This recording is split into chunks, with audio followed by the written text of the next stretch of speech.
ઓરસંગ સંદેશ ન્યૂઝમાં આપનું સ્વાગત છે। છોટાઉદેપુર નગરના વિવિધ વિસ્તારોમાં ભાઈ બહેનના પવિત્ર પર્વ રક્ષાબંધનની સદ્ભાવભેર ઉજવણી કરવામાં આવી।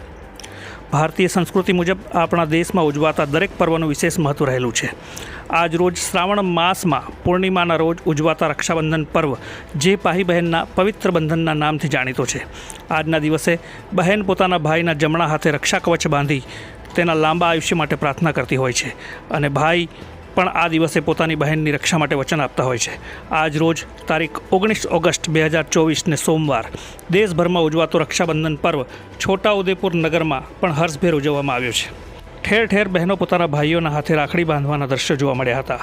છોટાઉદેપુર નગરની સબ જેલ ખાતે બ્રહ્માકુમારીઝની બહેનો દ્વારા બંદીવાન કેદીઓને રાખડી બાંધી રક્ષાબંધન પર્વની ઉજવણી કરવામાં આવી હતી।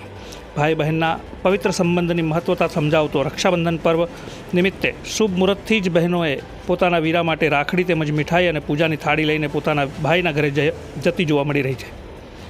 ભાઈ બહેનના આ પવિત્ર તહેવારને ઉજવવા ભાઈ બહેનોમાં ભારે ઉત્સાહ જણાઈ રહ્યો છે।